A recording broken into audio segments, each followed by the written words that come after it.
Livro de Eclesiastes, livro muito conhecido. Talvez você já ouviu essa ministração, essa palavra. Capítulo 3, versículo 1 em diante. Coloca aqui para mim.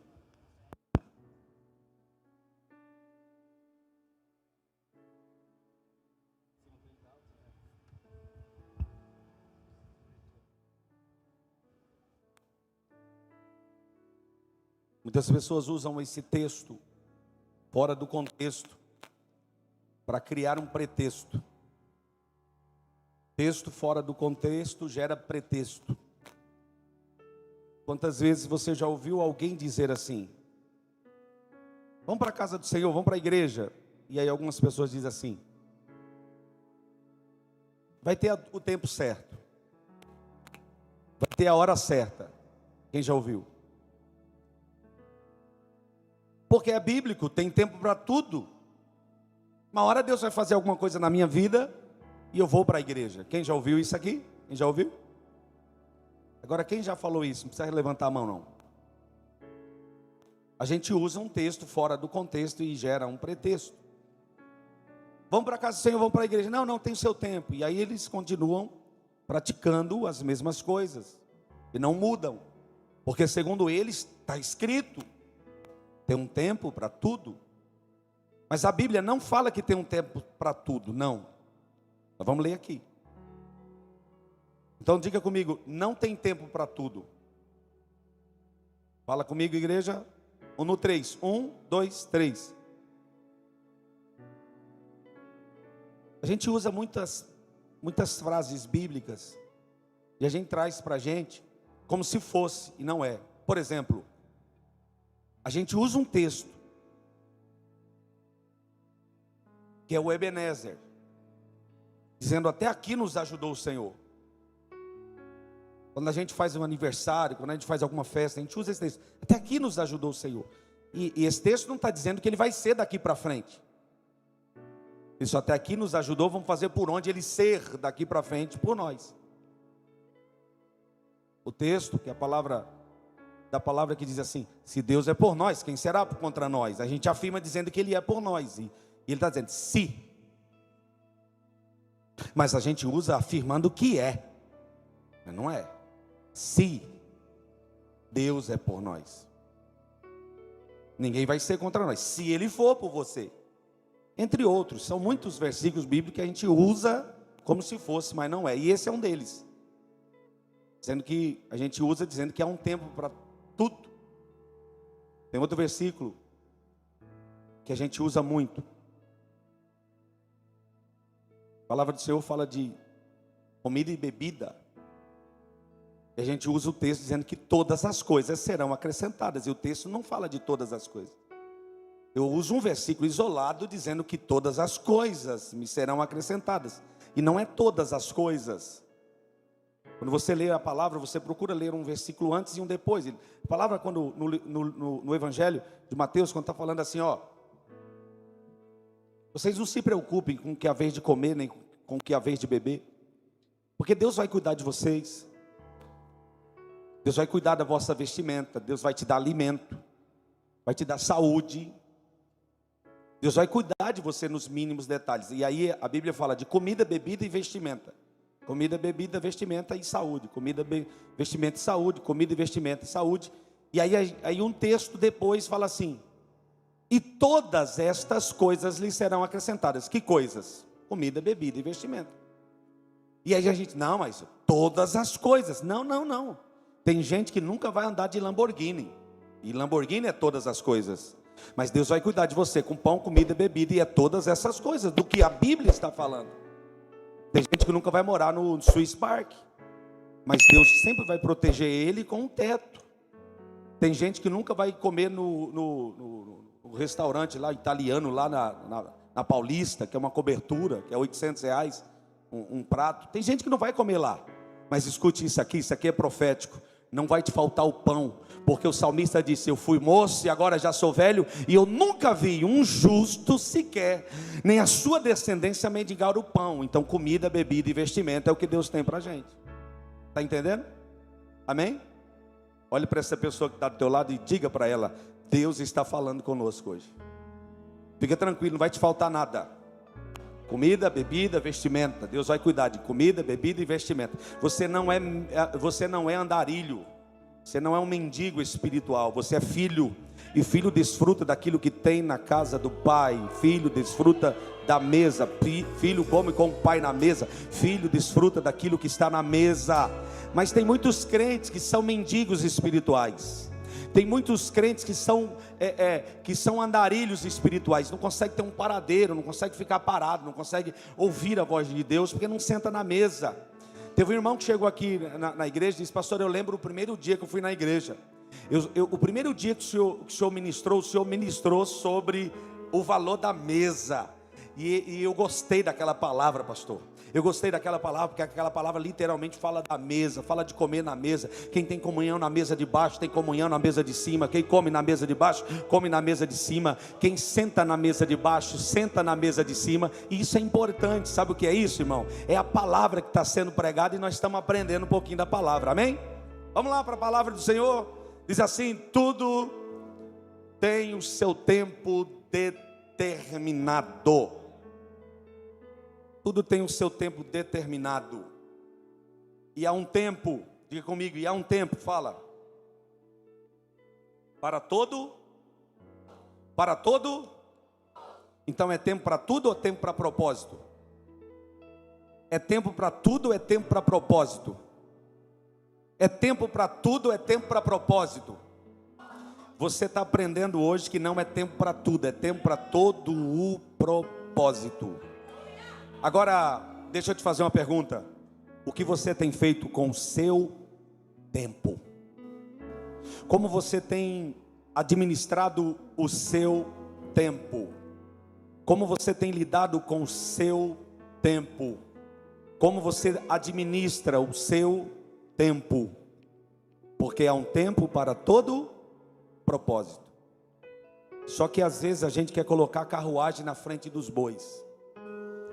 Às vezes a gente acha, porque a gente sabe um pouco, a gente quer apressar aquilo que Deus tem para a nossa vida. Deus tem promessa para nós. Talvez nós não iremos viver essas promessas, pastor Tom, mas nossos filhos irão viver aquela promessa que Ele prometeu. Hoje talvez eu esteja vivendo promessa de pessoas que receberam no século passado.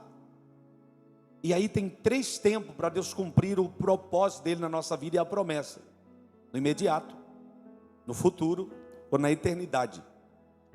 Também tem 3 tempos para a gente colher as sementes que a gente semeia aqui. Tem gente que é ruim, que é mau, que é perverso, que é fofoqueiro, que é um endemoniado, fala de todo mundo. E aí às vezes a gente questiona: por que Deus não cobra dele? Por que Deus não põe a mão, né? Por que Deus não faz com ela? Porque olha, essa pessoa é tão mal, fala dos outros, olha a vida dela, e ela parece que não colhe nada. Mas tem 3 maneiras de colher também os frutos: no presente, no futuro ou na eternidade. Tem promessa que a gente está colhendo hoje que foi de alguém que foi profetizado e liberado lá atrás. Mas tem promessa que nós não iremos desfrutar. Mas lá na frente alguém vai desfrutar da promessa que está sendo liberada hoje sobre a nossa vida. É o tempo, meu irmão, é o tempo. Mas deixa eu falar uma coisa: tem muita gente que quer apressar-se, que quer colocar a carruagem na frente dos bois. Por exemplo, no ano de 1998 eu recebi uma promessa. Eu recebi uma promessa que eu ia pastorear uma igreja. Em 1998 eu recebi a promessa, em novembro de 1998, que eu ia liderar uma igreja. E por onde eu ia, Deus sempre confirmava o que Deus tinha falado. Porque quando é Deus, meu irmão, Deus fala, Deus mostra, revela e entrega. Então teve muitas coisas lá atrás que Deus revelou a mim, Deus mostrou para mim. Só que eu não passei a carruagem na frente dos bois, eu esperei. E acreditem, até na hora de abrir a Ceia Church, há 8 anos atrás, eu liguei para uns 5 pastores, dizendo para eles: vamos colocar a placa de vocês, já tem um povo, tem cadeira, tem isso. O primeiro disse não, aí eu disse, eu vou para o segundo é meu amigo.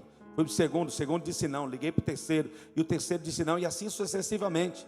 Até que eu ouvi a minha esposa dizendo, filho, agora é a hora da gente continuar, para que Deus cumpra as promessas na nossa vida. Agora deixa eu te falar, eu recebi uma promessa lá atrás, passou 1 ano, 2 anos, 3 anos, 4 anos, 5 anos, e eu estou esperando. Eu carreguei bolsa de muito pastor, eu sentei junto com muito pastor, servi muita água, sentei muito para aprender. Agora, sabe o que é que a gente, às vezes a gente observa na vida de muitas pessoas, é que tem gente que quer passar a carruagem na frente dos bois, tá? Primeiro, eu não estou aqui pregando carapuça para A, B ou C, eu estou pregando para uma igreja que é viva. Quem está aqui diz amém, quem está vivo diz glória a Deus. Então, eu estou pregando porque a gente entende que tem muita gente que às vezes chega diante da gente e às vezes faz alguns questionamentos e pergunta algumas coisas. Eu estou falando isso, mas tem alguém em casa que está assistindo pela live ou está ouvindo pelo rádio, que essa palavra está servindo para ele e para ela também. Porque a gente não pode passar a carruagem na frente dos bois. Por exemplo, no tempo, hoje tem um negócio problemático, daqui a pouco eu volto nessa parte ministerial, mas tem uma problemática hoje em relacionamento. A pessoa conhece um lá no trem, no metrô, na balada ou no forró, e aí não sabe entender o tempo, já faz o quê? Morar junto. E aí vai morar junto. E aí vai se conhecendo. E aí vai vendo que a pessoa não era aquilo que ela queria. E aí as pessoas vão trocando de parceiro, de relacionamento. Por quê? Porque não entenderam o tempo. Namoro é para isso, amigo. Cortejo é para isso. Para conhecer a pessoa, para entender quem ela é. E aí se Deus é por nós, quem será contra nós? Se o camarada for do... Mas tem gente que atropela o processo e não entende o tempo. A maior moeda de todos os tempos se chama tempo. Guarda isso. A melhor e mais valiosa moeda de todos os tempos se chama tempo. O tempo é maior do que o real. O tempo é maior e mais valorizado que o dólar. O tempo, meu irmão, é mais valorizado que o euro. O tempo é mais valorizado do que qualquer tipo de criptomoeda. É o tempo. Porque o tempo, meu irmão, quem está aqui no Brasil tem o mesmo tempo que quem está lá na Europa.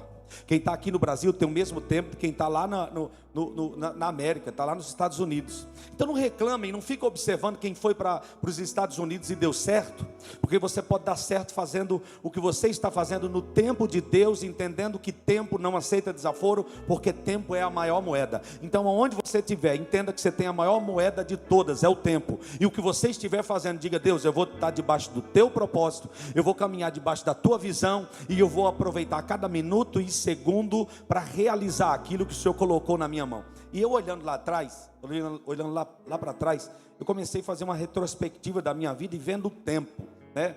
Eu sei que teve pastores que me honraram, entenderam o chamado da minha vida, me ungiram lá atrás, me separaram lá atrás, mas eu entendo que tem muita gente que às vezes atropela o tempo, Beto, quando faz um curso de teologia, quando lê um bom livro, e nada contra, tem que estudar mesmo, tem que estudar teologia mesmo, irmão. Mas pelo amor de Deus, não vire biruleipe, não fique louco, não fique maluco, leia o livro que for, mas não fica doido não, irmão, pelo amor de Deus, tá? Estude mesmo. Mas a maioria das pessoas que quando vão estudar teologia, é bom, tá? Só deixar bem claro, tem que estudar mesmo. Eu aconselho estudar mesmo, mas tem gente que estuda para os outros, não é para ele. Ele estuda para mostrar para os outros que ele está estudando.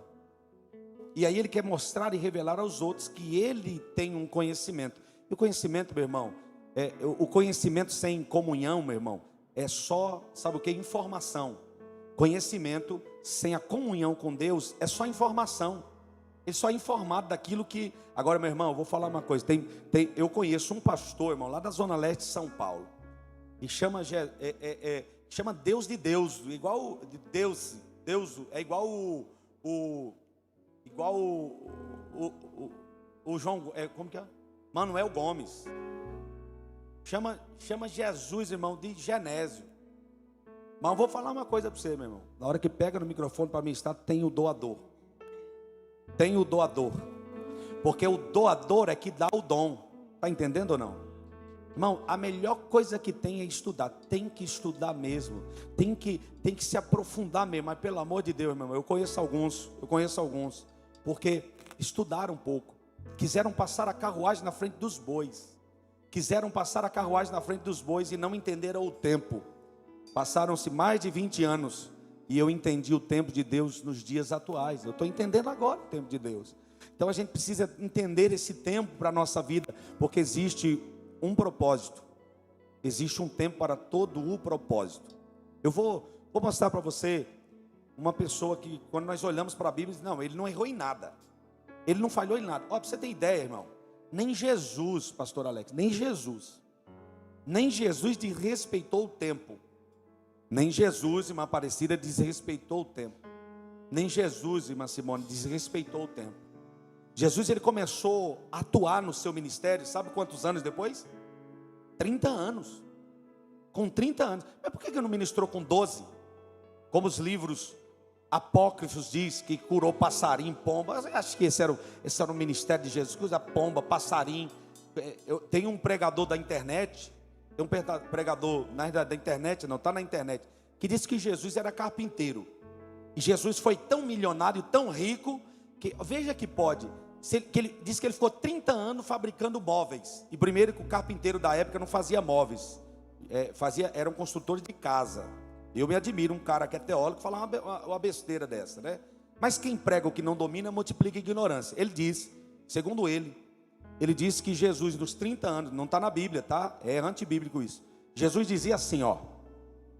Chegava lá um cliente para José, pai dele, para fazer um jogo de cadeira e uma mesa. Quando virava as costas, Jesus dizia: apareça cadeira, apareça mesa. E aí diz, segundo ele, Jesus ficou tão rico que comprou casa na praia. Eu disse, meu Deus do céu, gente, esse não era o propósito. Jesus ficou 30 anos em silêncio, rapaz, esperando o tempo do Pai. Jesus não ficou fabricando cadeira, que apareça cadeira. Jesus teve que fazer, rapaz, ficar fazendo cadeira para os outros, deixa de conversa. Não, mas que Jesus fazia cadeira, fazia mesa, está lá na internet, depois você procura, vê se é mentira minha. Camarada, depois de velho, rapaz. Aí eu disse, nunca mais assisto, eu estou fora. Sabe por quê? Vai gerando heresia na gente. Cuidado com o que você assiste na internet. Cuidado com o que você anda vendo na internet. Senão daqui a pouco chega o pregador aqui dizendo, é porque Jesus, quando tinha 18 anos, ainda tem que puxar assim, né? Porque Jesus disse assim, apareça a cadeira. Não apareceu nada, irmão. Jesus entendeu o tempo. Jesus só começou a ministrar com 30 anos de idade. Só que a gente é muito acelerado. Nós somos uma geração rápida. MC Lamen, coloca lá nem no fogão, é lá no micro-ondas, esquenta rapidinho, miojo, sem quantidade. Nós fomos para o monte outro dia e nós levamos mais de 80 miojos para o monte. Só na cabeça do crente mesmo, né? Irmão, não sobrou um. Ficamos 2 dias lá comendo miojo. Da segunda vez nós melhoramos, levamos arroz, levamos linguiça, levamos outras coisas, né? Mas nós somos essa geração miojo, queremos as coisas no automático, rápido, e não entendemos o tempo. Deus falou comigo ontem, Deus falou comigo. Um irmão da igreja me deu, tem um terreno do lado de casa, e tinha muito mato, nós limpamos, e ele me deu 4 galinhas, 5 galinhas e 2 galos. No meio dessas galinhas tinha 2 grandes, 3 naniquinhas e 2 ganizezinhos. E aí os 2 começaram a fazer competição 3 horas da manhã. A competição danada. Só que tinha um que chamava Gilberto. De madrugada. Toda madrugada, 3 horas da manhã, Gilberto, tá bom, Jesus, vou orar. E aí eu disse, eu vou doar um, mas não sei qual é dele, eu não durmo com eles, eu vou doar um dos galos com uma galinha para uma irmã. Cadê a irmã Wanda? Está aí? Eu doei para a irmã Wanda, o galinho pulou para o meio da rua, está lá na rua, né? Mas está lá na casa dela, e eu fiquei com umas galinhas e um galo. Eu disse, eu vou dar o que fala Gilberto, pelo menos de madrugada, se ele cantar, não é eu, não me chamou, eu continuo dormindo. Irmão, é isso aí mesmo. Eu me lasquei. Porque o Gilberto ficou lá, cantando Gilberto, Gilberto. Começa 10 para as 3 da manhã, pastor Marco. E aí ele vai até umas 3h10. Seus vizinhos vão me expulsar daqui. Mas a história é que o cidadão que chamava eu de madrugada virou pai. E aí o irmão Joaquim foi lá limpar o terreno e encontrou um ninho com 20 e poucos ovos lá. E eu deixei a galinha lá. Ai, mamãe, foi rápido. Eu não sei de onde apareceu aqueles ovos, que não tem 30 dias, tem 30 ovos e já chocou a galinha. Disse que veio, acho que o camarada que me deu já foi colocando os ovos do Gilberto lá. Já foi colocando os ovos lá e disse, não pode, porque não tem 30 dias. E aí, resumindo, falando de tempo, ontem pela manhã, eu fui colocar comida para as galinhas e eu percebi que a galinha estava com 3 pintinhos. Eu disse, que bonitinho, que legal. Joguei um pouquinho de quirera, ela ficou ali. E aí eu resolvi ir no ninho. E no ninho, ela abandonou o ninho, tinha alguns ovos ainda.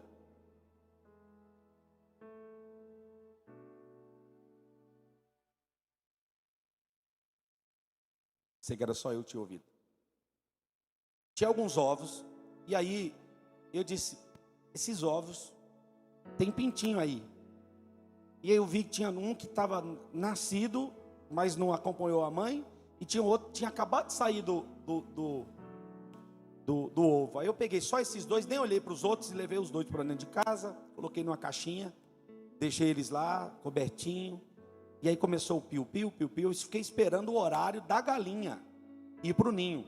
Porque eu disse, quando ela for para o ninho, eu vou lá e ponho eles debaixo e ela vai terminar o processo.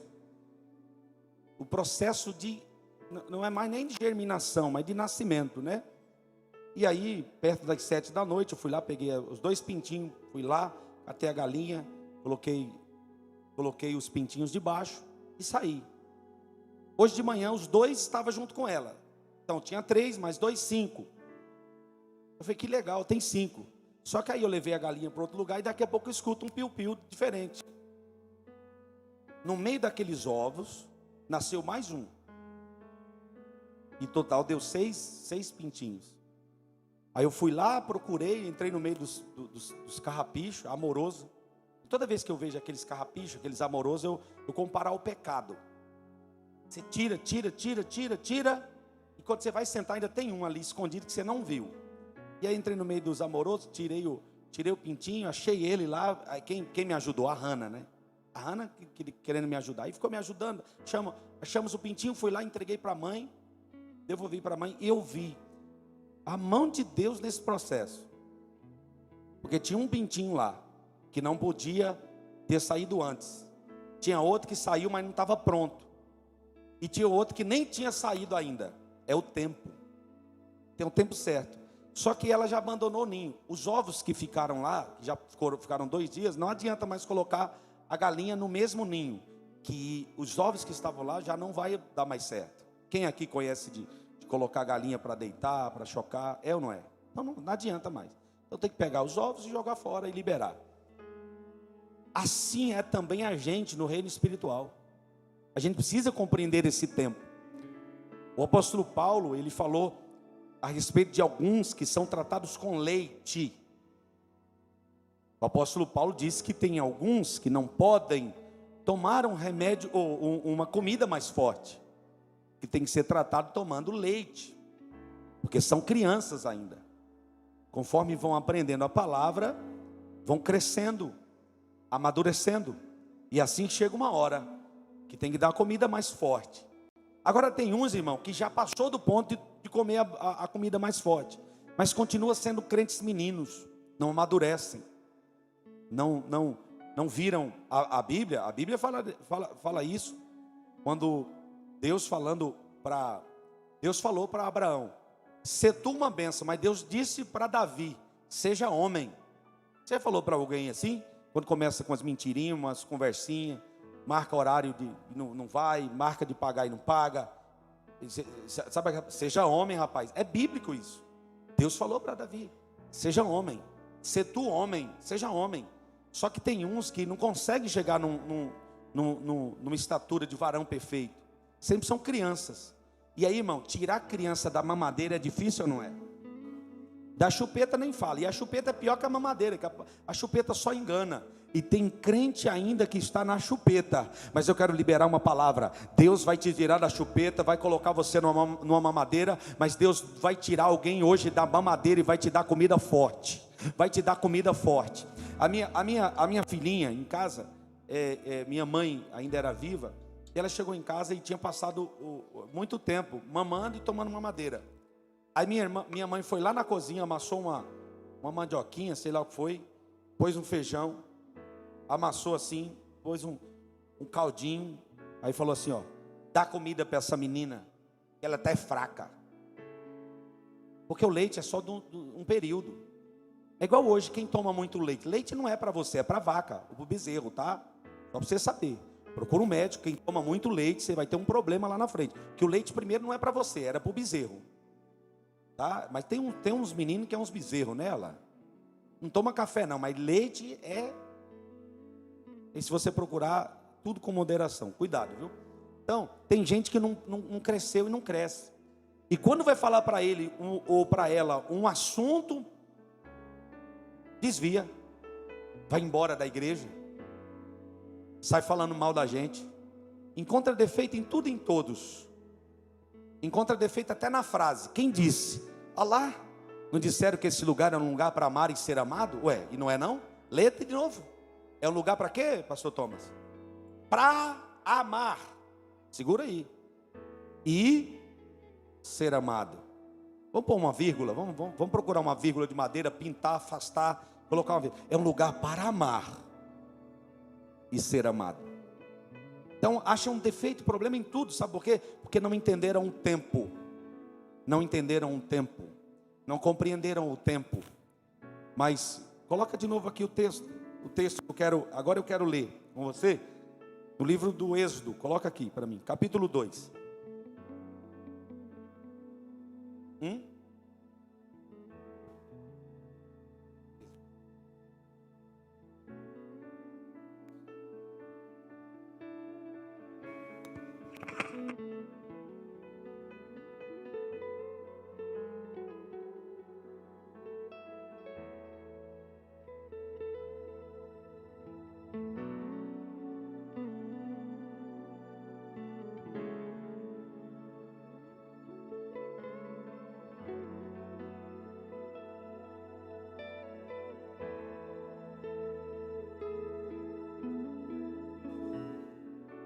Deixa eu te fazer uma pergunta. Se você tivesse o poder de voltar no tempo, você lembra de alguma fase da sua vida que você queria voltar nesse tempo? Oi? Não sei, eu estou te perguntando. Está desligado aqui o verde, ó. Você voltaria em algum lugar nesse tempo? Minha infância. Voltaria? Voltaria. Não preocupava com nada? Não. Tinha comida na mesa? Né? Não sabia que tinha conta de água, de luz, internet para pagar, né? Não. Vida boa, né? Maravilhosa. Você voltaria nessa época? Não. Você não voltaria. Voltaria e ficaria lá ou só de lembrança? Só de lembrança. Mas não quer mais ser criança, não. Nem voltar para aquela época, você não voltaria. E ficaria lá. Você ficaria lá? Eternamente? Ué, e recomeçar tudo de novo, até agora. Não. Não? Não. Você viu? Que o tempo está lá, já passou. Você tem boas recordações, mas você não quer voltar para lá. Entendeu? Tem alguém aqui que lembra de alguma coisa lá de trás, que não tem como voltar mais? Tem. Alguma coisa boa. Você lembra de algo lá de trás e diz assim: como foi bom aquela época. Quando eu olho lá para trás, que eu vejo algumas pessoas que postam fotos, vídeos da outra igreja, quando a gente estava lá do outro lado, aí as pessoas lembram assim, eu não vou falar não. Tempo bom para você. Trabalhava naquela época? Não.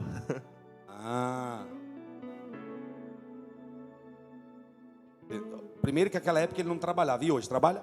Trabalha. Acorda cedo? Muito. Naquela época eu já acordava cedo e já trabalhava também. Tem gente que olha lá para trás e fala de jeito, como era bom aquela igreja. Volta você para lá. Você não sabe como era a minha casa aquela época. Você não sabe como que era a minha despensa aquela época. Meu irmão, eu tenho saudade de algumas coisas lá de trás. Eu tenho. Mas essa saudade que eu tenho é assim, ó. Fica aí para trás porque eu estou seguindo aqui, ó. É igual, tem gente que hoje está andando de carro importado e lembra da época da Monark. Era bom demais aquela época. O pão colocava na porta da gente. Eita, que época boa. Eu não tinha celular, não tinha carro bom, eu tinha só uma bicicletinha, uma monaretinha. E aí o pão estava na porta, o leite era na porta. O jornal, o cara subiava às 5 horas da manhã, jogava o jornal lá, ninguém pegava no seu pão, ninguém pegava no seu leite, ninguém tocava no seu jornal. Eu não estou nem aí para jornal, meu irmão. A hora que eu quero comprar leite, eu vou agora na padaria e compro. Eu quero saber, eu estou seguindo, estou prosseguindo. O tempo não para, meu irmão, o tempo não para. E isso aqui, meu irmão, não é frase de Cazuza não, meu irmão. Não é poesia de Cazuza, Barão Vermelho, Paralama do Sucesso não. Isso é Bíblia, Bíblia, Bíblia. O tempo não para, não aceita desaforo. E o que é que você está fazendo com o seu tempo? O que é que você faz com o seu tempo? Jó disse assim, que o tempo para nós é como uma sombra. É bíblico, coloca aqui para mim, Jó, capítulo 8, Jó 8, verso 9. Coloca aqui, Jó 8, 9. O tempo é como uma sombra. Ó a sombra lá, ó. Passou, acabou a sombra. Tem que ir para outra luz agora. Olha lá, ó. Olha lá, ó. Olha lá a sombra. Olha lá. Porque nós somos de ontem e nada sabemos. Porquanto os nossos dias, que é o tempo sobre a terra, são como a sombra. Mas o problema, sabe qual que é o problema maior? É que você não está nem aí para o seu tempo. Você acha que você vai viver a vida inteira aqui, a eternidade inteira aqui. Aí não pensa em se posicionar, não pensa em fazer algo para o ministério, não pensa em ter sei lá, almejar alguma coisa no seu trabalho, recurso. Porque nós não estamos preparados para amanhã. Não estamos. E aí a gente não pode ultrapassar ou tentar passar a perna no tempo. Não dá para passar. A gente tem que entender os processos. Moisés foi um dos que não entendeu o processo do tempo. Mas Moisés, sim, o libertador de Israel. Deus tinha um plano com Moisés. E o plano começou lá no rio Nilo. Todas as crianças daquela época, Moisés acho que tinha 3 meses. Todas as crianças foram decapitadas, mortas. As parteiras do Egito, as crianças que estavam prestes a sair, as parteiras dela arrancavam as crianças e matavam. Agora, Moisés estava dentro do processo de Deus. A Bíblia diz que o cestinho de Moisés foi até a filha de Faraó. Ela olhou, viu que era filho de hebreu, porque não dá para esconder quem é filho de hebreu.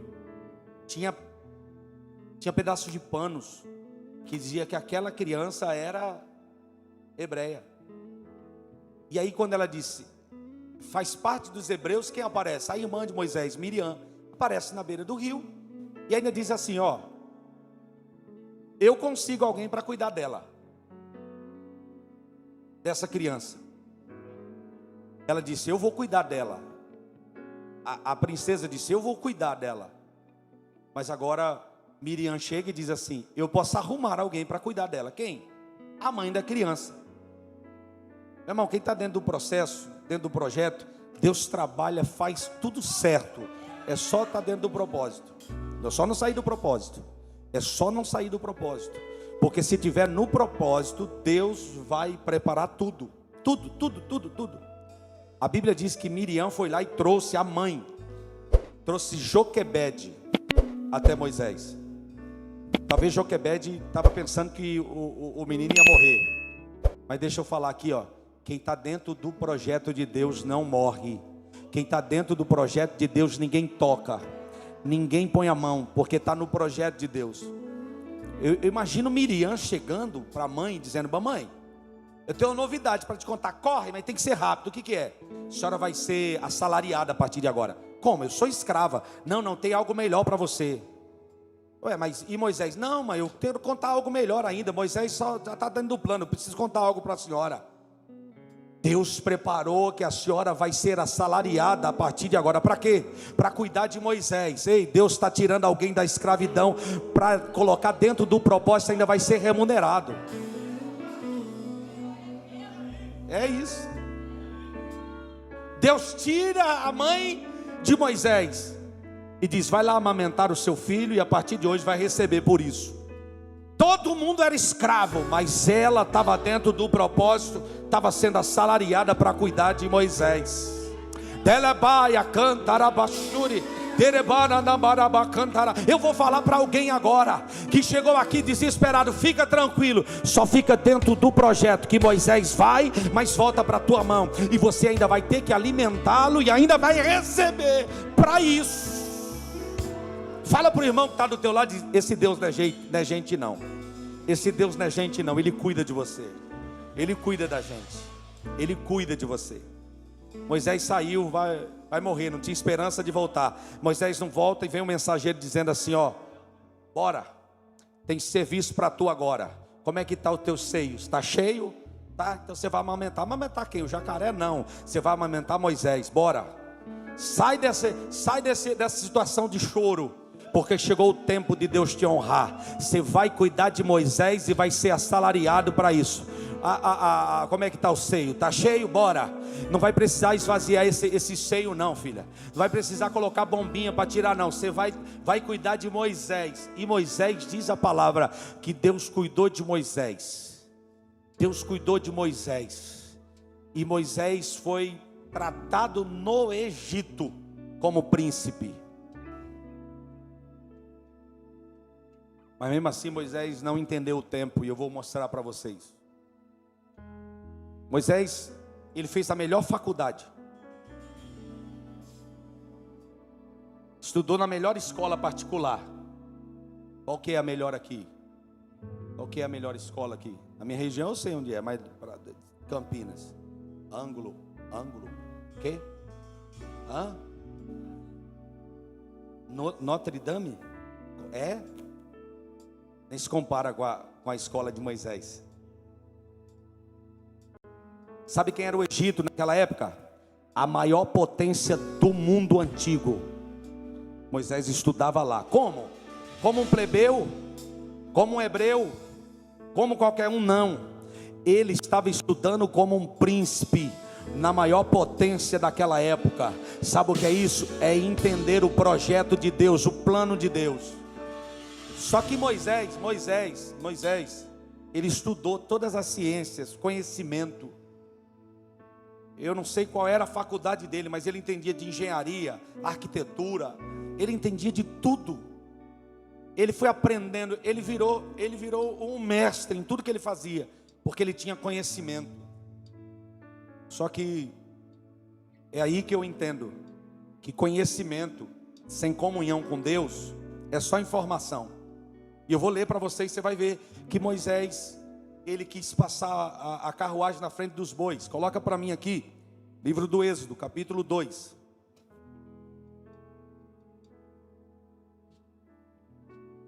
Moisés foi criado por uma egípcia, ou por uma hebreia, estava dentro do Egito, e ele ficou sabendo, e ele veio ao seu conhecimento que ele não era egípcio, que ele era hebreu. E aí, olha o capítulo 2, eu vou ler.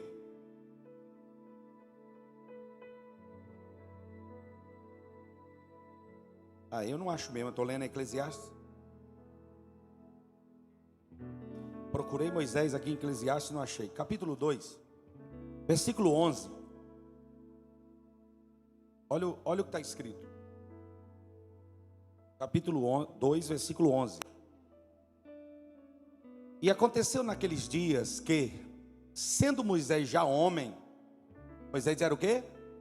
Homem. Já não era mais menino. Só que tem um porém aqui, ó. Ele era homem porque ele achava que era homem, por causa do seu conhecimento, por causa da sua maioridade.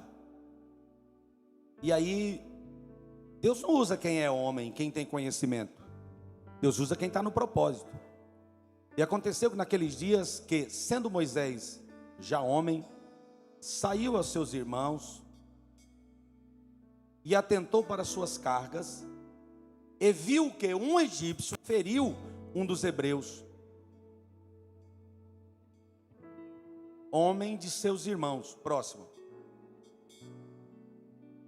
E olhou a um e ao outro lado, e vendo que não havia ninguém ali, matou o egípcio. Moisés matou o egípcio e escondeu na areia. Moisés, por que Moisés matou o egípcio? Porque ele entendeu que ele fazia parte dos hebreus.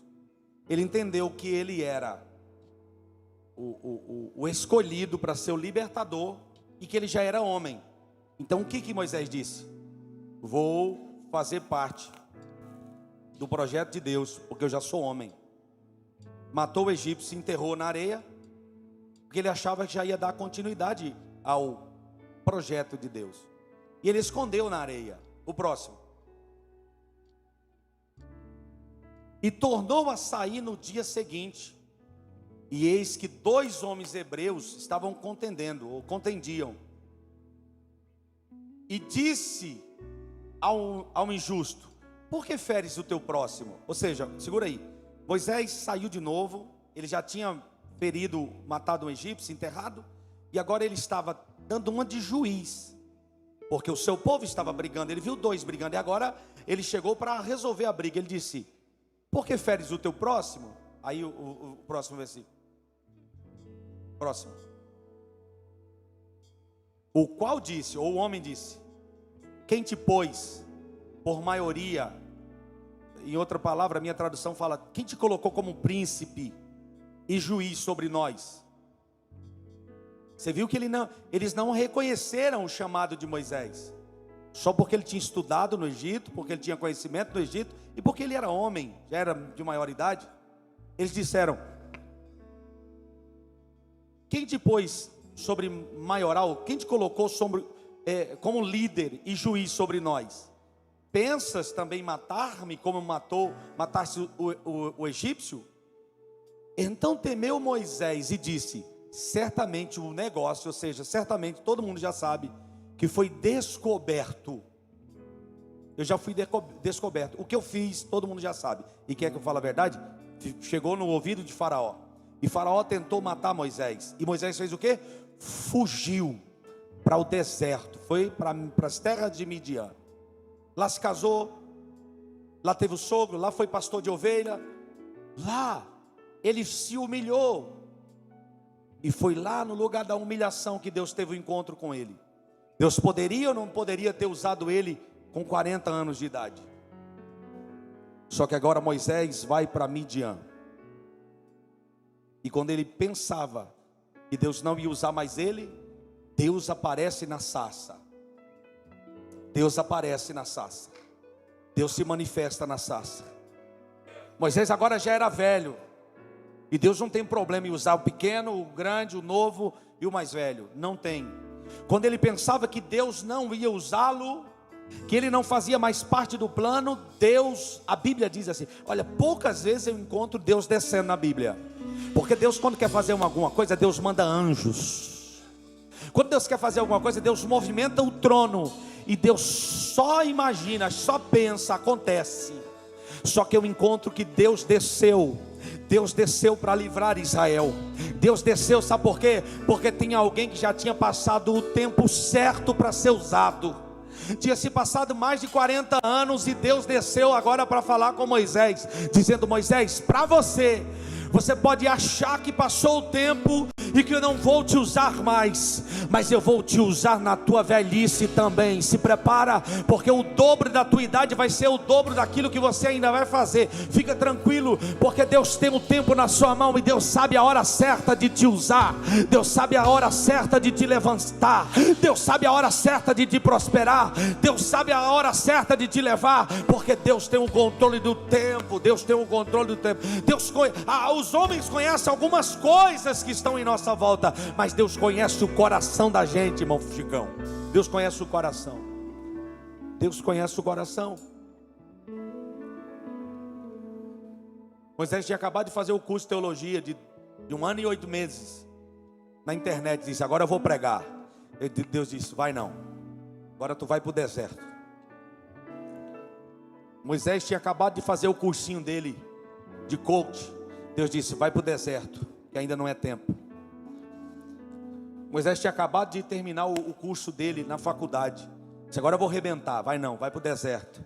E às vezes é assim, meu irmão. Às vezes é assim. Muitas pessoas terminam o curso e não conseguem atuar naquilo. Eu vou falar. Tem gente que se formou. Tem gente que tem um diploma na mão. Mas deixa eu te falar. Tem algo mais importante que o diploma. Chama-se comunhão com Deus. Intimidade com Deus. Tem muita gente que sabe muito, tem um conhecimento, entendimento, mas eu vou liberar essa palavra sobre a tua vida. A comunhão vai trazer você de volta para o lugar de onde você nunca deveria ter saído. E o lugar de onde você nunca deveria ter saído é o lugar que Deus vai te usar para levantar, para erguer alguém, para curar alguém, para libertar alguém. Moisés, quando chegou no lugar onde ele achava que não tinha mais nada, que o tempo já tinha perdido tudo, Deus estava dizendo para Moisés: Moisés, tira a sandália dos teus pés, porque o lugar que você está é terra santa. Moisés, a única coisa que te sobrou do Egito foi essa sandália de couro que tu trouxe de lá. Tira a sandália dos teus pés, porque eu não quero nada do Egito aqui não, Moisés. Tira a sandália dos teus pés.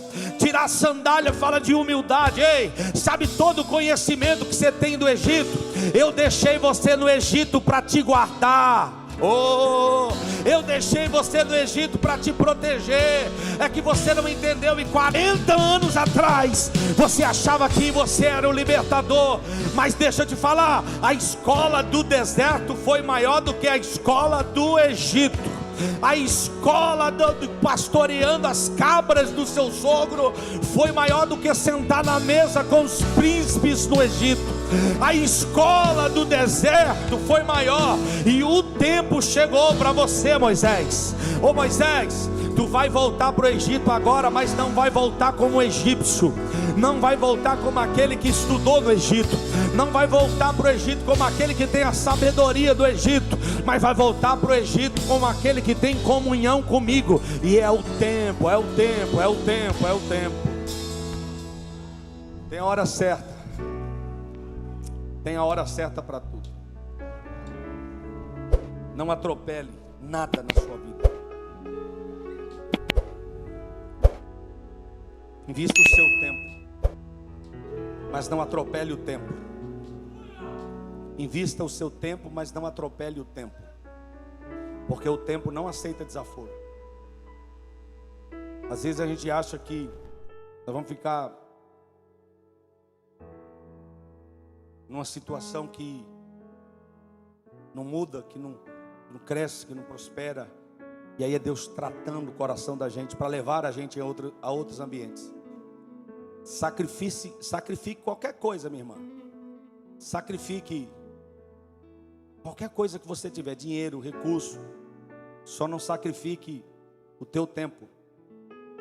Se vai tirar o teu tempo para você caminhar com Deus e ter comunhão com Deus e estar na casa de Deus, o sacrifício é muito caro, não vale a pena.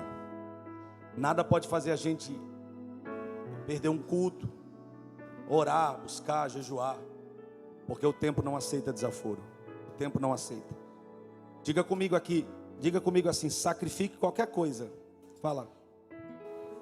Mas nunca sacrifique seu tempo de comunhão com Deus. Nunca sacrifique seu tempo de comunhão com Deus.